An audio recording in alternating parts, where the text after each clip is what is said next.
15 अगस्त 1971 रात के करीब 1 बज रहे थे। जगह थी पूर्वी पाकिस्तान, जो कि आज के बांग्लादेश का चटगांव बंदरगाह। पूरा शहर गहरी नींद में था। पाकिस्तानी सेना, जो उस समय पूर्वी पाकिस्तान पर कब्जा जमाए बैठी थी, अपने जश्न की तैयारी कर रही थी। 14 अगस्त को पाकिस्तान का स्वतंत्रता दिवस था और ठीक अगले दिन एक अजीब सी खामोशी छाई हुई थी। बंदरगाह पर बड़े बड़े मालवाहक जहाज खड़े थे। इनमें से कई जहाज अमेरिका और चीन से आए थे, जो पाकिस्तानी सेना के लिए हथियार, गोला बारूद और राशन लेकर आए थे। बंदरगाह की सुरक्षा इतनी कड़ी थी कि वहां एक परिंदा भी पर नहीं मार सकता था। सर्च लाइट्स पानी की सतह को चीर रही थी, रडार घूम रहे थे, पहरेदार मशीन गन्स के साथ तैनात थे। तभी एक के बाद एक लगातार धमाके। पानी की सतह अचानक ऊपर उठने लगी। जो जहाज लोहे के बने थे, जिन्हें डुबाना नामुमकिन माना जाता था, वो ताश के पत्तों की तरह बिखरने लगे। MV अल अब्बास जैसा विशाल जहाज, जिसमें हजारों टन विस्फोटक भरा था, बीच से टूट गया। पाकिस्तानी सेना में हड़कंप मच गया। सायरन बजने लगे। हवाई हमला की चिल्लाने की आवाजें आने लगी। एंटी एयरक्राफ्ट गन्स ने आसमान की तरफ आग उगलना शुरू कर दिया। उन्हें लगा कि शायद भारतीय वायुसेना ने रात के अंधेरे में हमला कर दिया है, लेकिन आसमान खाली था। न कोई फाइटर जेट, न कोई बॉम्बर प्लेन। फिर उन्हें लगा कि शायद भारतीय पनडुब्बियों ने पानी के नीचे से टॉर्पीडो दागे हैं। सोनार चेक किया गया, लेकिन पानी के नीचे भी कोई पनडुब्बी नहीं थी। न आसमान में दुश्मन, न पानी के नीचे कोई मशीन। फिर ये जहाज डूब कैसे रहे थे? वो कौन था जो पाकिस्तान की नाक के नीचे उनकी सबसे सुरक्षित जगह पर तबाही मचाकर बिना एक भी गोली चलाए गायब हो गया? ये कहानी किसी फैंटम या भूत की नहीं है। ये कहानी है उन मुट्ठी भर निडर नौजवानों की, जिन्होंने सांस रोककर मौत को गले लगाकर दुनिया के इतिहास का सबसे खतरनाक साइलेंट वॉर यानी खामोश युद्ध लड़ा। नमस्कार दोस्तों, आज हम पानी की गहराइयों में छिपे उस राज से पर्दा उठाएंगे जिसे ऑपरेशन जैकपॉट के नाम से जाना जाता है। एक ऐसा मिशन जिसने 1971 की जंग का रुख ही मोड़ दिया। इस घटना की जड़ें उस रात से कुछ महीने पहले मार्च 1971 में गड़ी थीं।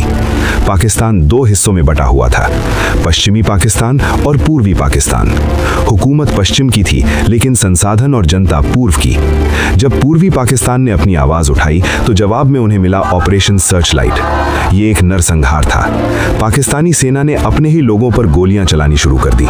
ढाका यूनिवर्सिटी से लेकर गांवों तक लाशों के ढेर लग गए। जान बचाने के लिए लाखों शरणार्थी भारत की तरफ भागने लगे। भारत की प्रधानमंत्री इंदिरा गांधी और सेना प्रमुख जनरल सैम मैनेकशॉ के सामने एक बड़ी चुनौती थी।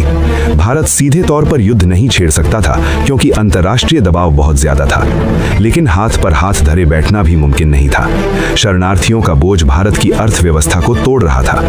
हमें कुछ ऐसा करना था जो दुश्मन को अंदर से खोखला कर दे, उसकी सप्लाई लाइन काट दे, क्योंकि कोई भी सेना भूखे पेट या बिना गोलियों के नहीं लड़ सकती। और पाकिस्तान की सारी सप्लाई, तेल, हथियार, राशन समुद्र के रास्ते जहाजों से आती थी। अगर इन जहाजों को रोक दिया जाए तो पाकिस्तानी सेना अपने आप घुटनों पर आ जाएगी। लेकिन सवाल ये था, ये करेगा कौन? भारतीय नेवी अभी खुले तौर पर युद्ध में नहीं उतर सकती थी। यहीं से जन्म हुआ एक ऐसे आइडिया का जो सुनने में पागलपन लगता था। नई दिल्ली के नॉर्थ ब्लॉक के बंद कमरों में एक गुप्त बैठक चल रही थी। नेवल इंटेलिजेंस के डायरेक्टर कैप्टन मिहिर रॉय और naval chief admiral SM Nanda ने एक अजीब प्रस्ताव रखा।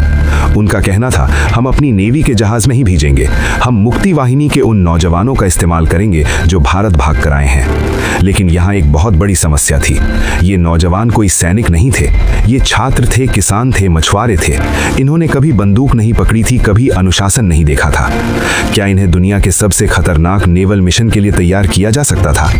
कैप्टन मिहिर रॉय का जवाब था, हाँ, क्योंकि उनके पास वो हथियार है जो किसी ट्रेनिंग से बड़ा है, बदले की आग। उन्होंने अपने परिवार को मरते देखा है, वो किसी भी हद तक जा सकते हैं। इस मिशन का जिम्मा सौंपा गया एक बेहद सख्त और काबिल ऑफिसर को, कमांडर MN सामंत को।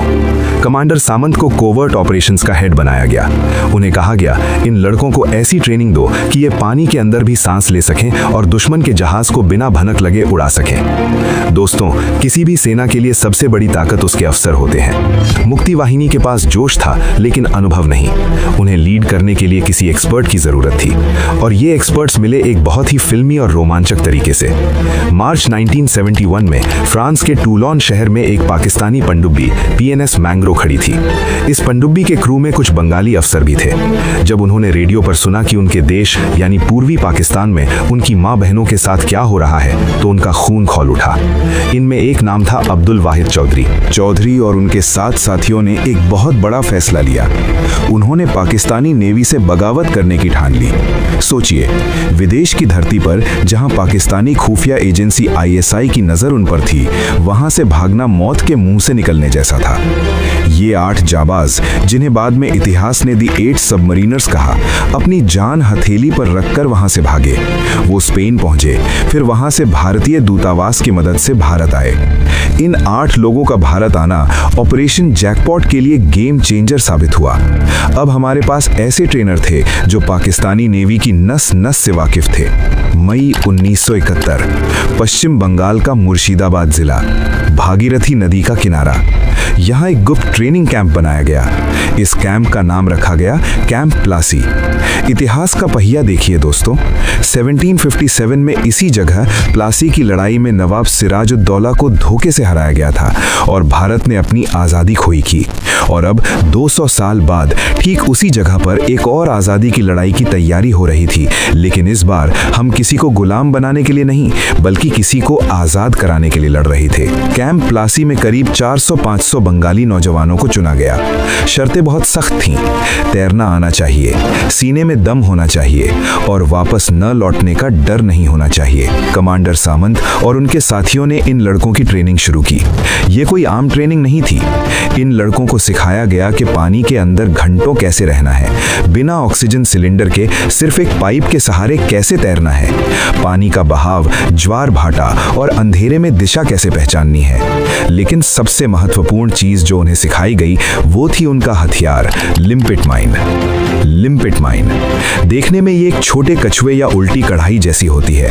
इसके अंदर शक्तिशाली विस्फोटक भरा होता है और इसके नीचे लगे होते हैं बहुत ही ताकतवर चुंबक। कमांडोज को सिखाया गया कि उन्हें तैरते हुए दुश्मन के जहाज के नीचे जाना है, पानी के अंदर ही जहाज के पेंदे यानी लोहे की सतह पर इस माइन को चिपकाना है। ये चुंबक इतना तेज होता था कि एक बार चिपक गया तो उसे हाथ से निकालना नामुमकिन था। लेकिन खतरा इसमें नहीं था, खतरा था इसकी टाइमिंग में। माइन लगाने के बाद कमांडो को वहां एक सेफ्टी पिन खींचनी होती थी। पिन खींचते ही एक केमिकल रिएक्शन शुरू हो जाता था जो डेटोनेटर को एक्टिवेट करता था। लेकिन ये रिएक्शन पानी के तापमान पर निर्भर करता था। कभी कभी ये 30 मिनट में फट सकता था, कभी 2 घंटे में। सोचिए, आप पानी के नीचे हैं, आपके हाथ में एक बम है, आप उसे जहाज पर चिपका रहे हैं और आपको पता है कि अगर थोड़ी सी भी गलती हुई या टाइमर जल्दी चल गया तो आपके शरीर के चीथड़े उड़ जाएंगे और पानी का रंग लाल हो जाएगा। ये सुसाइड मिशन से कम नहीं था। अगस्त का महीना आ गया। मानसून अपने पूरे जोर पर था। नदियां उफान पर थीं। ट्रेनिंग पूरी हो चुकी थी। अब इम्तिहान की घड़ी थी। इन 400 कमांडोज को छोटे छोटे ग्रुप्स में बांटा गया और बॉर्डर पार करवाकर पूर्वी पाकिस्तान के अलग अलग ठिकानों पर भेज दिया गया। उनके निशाने 4 प्रमुख बंदरगाह थे। चटगांव बंदरगाह सबसे बड़ा और अहम, मोंगला, चांदपुर और नारायणगंज। ये कमांडोज अपने टारगेट के पास पहुंचकर छिप गए। वो लोकल मछुआरों के भेष में थे। दिन में वो झाड़ियों में टूटी नावों में छिपे रहते और रात को रेकी करते। उन्हें इंतजार था एक सिग्नल का।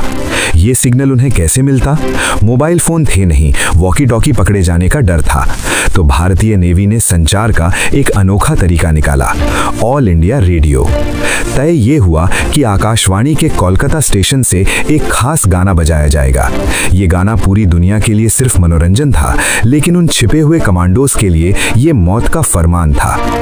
13 अगस्त 1971 सुबह के समय रेडियो पर एक गाना बजा। ये मशहूर गायक पंकज मलिक का गाना था। गाने के बोल थे, आमार पुतुल आज के प्रथम जावे ससुर बाड़ी, मतलब मेरी गुड़िया आज पहली बार अपने ससुराल जाएगी। आम आदमी के लिए ये एक मासूम गाना था, लेकिन कमांडोज के लिए इसका मतलब था स्टैंड बाय, 24 घंटे के अंदर हमला करना है, तैयार हो जाओ। कमांडोज ने अपनी माइंस चेक की, अपने फिन्स और चाकू तैयार किए, आखिरी बार अपने साथियों को गले लगाया। अगले दिन 14 अगस्त पाकिस्तान अपना स्वतंत्रता दिवस मना रहा था। ठीक उसी समय रेडियो पर दूसरा गाना बजा, आमी तोमाए जो तो सुनिए छिलेम गान, मतलब मैंने तुम्हें जितने भी गीत सुनाए। इसका मतलब था अटैक, आज रात ही हमला करना है। ये 14 और 15 अगस्त की दरमियानी रात थी। नियति का खेल देखिए, जिस दिन भारत 1947 में आज़ाद हुआ था, उसी तारीख को 1971 में बांग्लादेश की आज़ादी की नींव रखी जा रही थी। रात घनी थी, आसमान में बादल छाए हुए थे, जिससे चांद की रोशनी भी गायब थी। चटगांव बंदरगाह पर पानी एकदम काला और शांत था। Commando leader A.W. चौधरी ने अपनी घड़ी देखी, आधी रात हो चुकी थी। उन्होंने और उनके साथियों ने अपने शरीर पर तेल और ग्रीस लगाया। क्यों? ताकि पानी की ठंड से बच सकें और अगर कोई पकड़ने की कोशिश करे तो हाथ से फिसल जाएं। उन्होंने अपने पैरों में रबर के फिन्स पहने, कमर पर गमछा बांधा जिसमें खंजर और सूखा खाना था, और सीने से बांधी वो मौत की मशीन लिम्पिट माइन। पानी में उतरते ही एक अजीब सा सन्नाटा छा गया। इन कमांडोज को 1-2 किलोमीटर नहीं बल्कि कई जगह 6-7 मील तक तैरना था, वो भी पानी के ऊपर नहीं, पानी के सतह के ठीक नीचे, सिर्फ एक पतली सी नली के सहारे सांस लेते हुए। सबसे बड़ा खतरा था पाकिस्तानी गश्ती नौकाएं। वो रह रहकर पानी में सर्च लाइट मार रही थीं। जैसे ही लाइट आती, कमांडोज पानी के अंदर सांस रोककर नीचे चले जाते। अगर एक बुलबुला भी ऊपर आता तो ऊपर से गोलियों की बौछार हो सकती थी। उनके दिल की धड़कनें कानों में गूंज रही थीं। उन्हें जहाजों के प्रोपेलर की आवाजें सुनाई दे रही थीं। वो जहाजों के पास पहुंचे, विशालकाय जहाज जो ऊपर से लोहे के पहाड़ जैसे लग रहे थे। कमांडोज ने अपने चाकू से जहाज के पैंदे पर जमी काई को साफ किया, फिर क्लिक, लिम्पिट माइन को चुंबक से चिपका दिया। एक जहाज पर एक माइन काफी नहीं थी, बड़े जहाजों पर 5-6 माइन्स लगाई गईं। हर माइन का टाइमर सेट किया गया 45 मिनट। अब उनके पास भागने के लिए सिर्फ 45 मिनट थे, और भागना भी उसी पानी के रास्ते था, तैरकर। थकान से बदन टूट रहा था, लेकिन रुकने का मतलब था मौत। रात के 1:40 हो रहे थे। कमांडो सुरक्षित दूरी पर पहुंचकर नदी के किनारे की झाड़ियों में छिप गए। वो भीगे हुए थे, कांप रहे थे, लेकिन उनकी नजरें बंदरगाह पर टिकी थीं। 1:45 AM पहला धमाका हुआ, बूम। आवाज इतनी तेज थी कि कई किलोमीटर दूर तक खिड़कियां हिल गईं। इससे पहले कि पाकिस्तानी संतरी कुछ समझ पाते, दूसरा धमाका, बूम। तीसरा, चौथा, पांचवां। अगले 30 मिनट तक चटगांव, मोंगला, चांदपुर और नारायणगंज के बंदरगाह धमाकों से गूंज रहे थे।